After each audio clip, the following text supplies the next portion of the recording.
What's going on, InkdMage here? What's with the hood? Either I have a bad case of bedhead, or I'm trying to imitate the Jeff Easley cover for the reissue of the AD&D Dungeon Master's Guide. I like that. I like that better. Let's go with the latter. So I am starting a new campaign tonight for my Friday night group. One of the encounters that I set up comes from the Kobold Press Book of Lairs. This is a really cool book. You know, it's just filled with some great encounters for varying levels. This one is for first level. I'm going to walk you through the setup I have to show you, what I did compared to the way it's laid out in the book. So I took some creative license. Here's the warehouse with some old ratty supplies. The crazed rat fiend loving druids. Bed and fire, a little desk. Barricaded door, some ruins. I don't have pieces of wood warfing with holes in it, so I use some dwarven forge with a hole usually for stairs. I used some D&D tiles from hollowed holes in conjunction with that to create a hole. Just place the ladders in different areas. The upper and lower docks. There's supposed to be some docks over here with holes in it. I just used some of my chasm pieces from Dwarven Forge's Kickstarter 2. These dock pieces are from the Dungeons & Dragons tiles, Desert of Athas. There's supposed to be a skeleton kind of floating amidst some trash and weeds.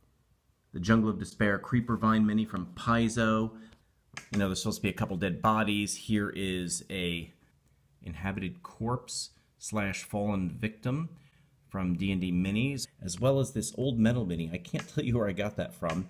Here is some wreckage of a boat, and that is from the Etsy shop, Amber Secret Cove. I cannot say enough good things about their products. Little wreckage here. This is from the D&D tile set Ruins of War. These are floor pieces for Dwarven Forge's Caverns Kickstarter 2. What I use for the dock, this is all City Builder set. That's Kickstarter 3 for Dwarven Forge, including the ruins, some mountain pieces from the Kickstarter for Castles for Dwarven Forge. You can see I have brown on my fingers.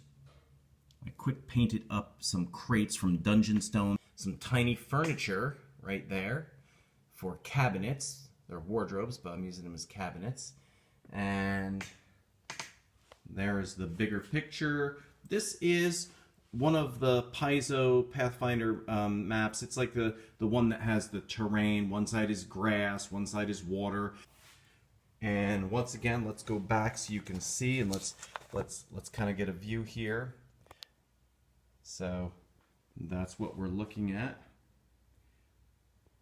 My own interpretation.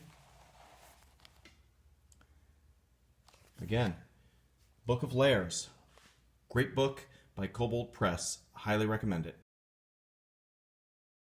The seldom seen view from behind my DM screen. My wormwood dice tray. Some of the monsters in this particular encounter, the Riverfront Rat Gang, include a rat folk rogue. This is a were-rat from Skull and Shackles Pathfinder Adventure Path mini set. May use this too. This is a Dwarven Forge rat that came as a bonus mini stretch goal for the Kickstarter for their city set. There is a Doppel rat which expands, so I'm just using more dire rats from D&D to make it easy, because the Doppel rat breaks off into so many other rats. I'm just using these Skull and Shackle Pathfinder rat swarms. This is a crazed druid who worships a rat, but instead of a monkey on his shoulder, it'll be a rat, again from Skull and Shackles. And then for the Warflings, which are tiny seafaring dog-like creatures, I'm just using these 3 pseudo-dragon minis from Dungeons & Dragons. So you've seen the terrain I'm going to use. I gesture over here because here it is. You've gotten a look behind the DM screen and seen what minis I'm going to use.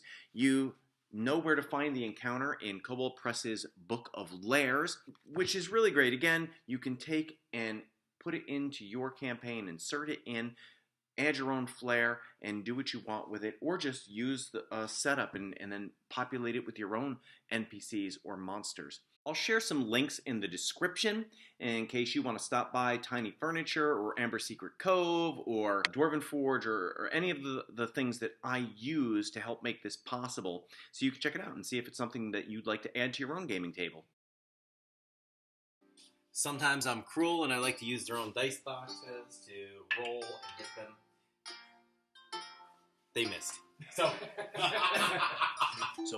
Bob, you're standing there. You've managed to second wind, summon that reservoir of strength to keep you on your feet, flying in over your shoulder, and you hear the thrum of the crossbow quarrel as it speeds past your shoulder and suddenly sprouts between the old man's eyes. And his eyes, they go cross-eyed as he's like looking for a moment in realization that death has come for him and claimed him, and then he slumps, releasing the staff that he was clutching so desperately. However, the rat swarms are still there, and they're still hungry. So you hit the rat swarm. What are you hitting them with at this point? Daggers. Still haven't pulled out the... All right, so that's Joe, and Joe's playing an artificer, gunsmith, and this is the first adventure, so they haven't seen the boomstick in action. Right now, facing a rat swarm, and you got an 18 to hit. 2 18s. So what was your damage? You're right next to Julie now, because you're on the desk. Like, I'm just sort of half and white. Oh yeah, you could reach down and stab. Okay. Natural 20, baby. Oh, nice. All right. Please remember to like, share this, and subscribe for extra XP, and I'll catch you next time.